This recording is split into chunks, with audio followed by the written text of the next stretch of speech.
ကျေခွာတာအဲ့လောက်ကိုမြန်ပါတယ်ကျေတစ်လုံးခွာတာ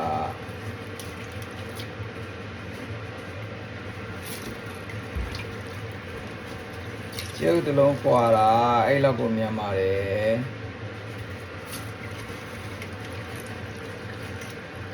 ကျေတစ်လုံးခွာတာအဲ့လောက်ကိုမြန်ပါတယ်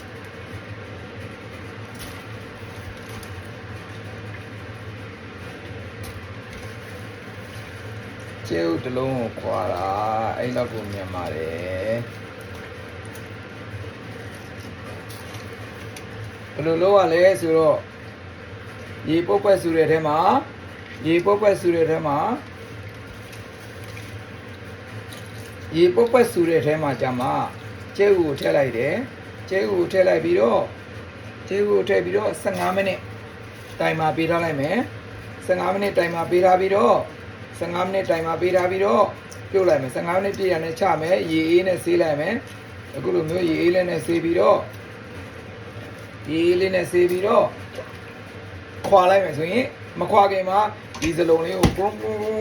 ဆိုအဲ့လိုမျိုးခွာဟိုသာလောက်ရတာပေါ့နော်ဟိုတစ်လုံးနဲ့တစ်လုံးထိသွားပြီးတော့ကြေသွားအောင်လုပ်လိုက်တာဘောလောဆိုလုပ်လိုက်တယ်အဲ့လိုလုပ်ပြီးတော့မှကျဲကိုခွာလို့ရှိရင်ရေအေးလေးထည့်ပြီးတော့ကျဲကိုခွာလို့ရှိရင်အရမ်းမြန်ပါတယ်ရှယ်ပေးတာပါတီဗီသားလူတွေအတွက်အနောက်ရှယ်ပြင်းခွင့်လို့ပါမသိရသေးတဲ့လူတွေအခုမှရင်တော့ကြာကားသားလူတွေမလုပ်ဘူးတဲ့လူတွေအတွက်မြန်အောင်လို့နီးလမ်းမှာကျဲကိုကတစ်ခါတလေကြားလို့ရှိရင်အကျက်လွင်ရင်လည်းခွာခဲ့ပါတယ်မသိမကျက်သေးရင်လည်းခွာခဲ့ပါတယ်အဲ့တော့ကျဲကိုခွာလွယ်တဲ့နီးလေးကိုပြောပြပေးတာပါကျေးဇူးတင်ပါတယ်အားလုံးကြည့်ရှုပေးတဲ့အတွက်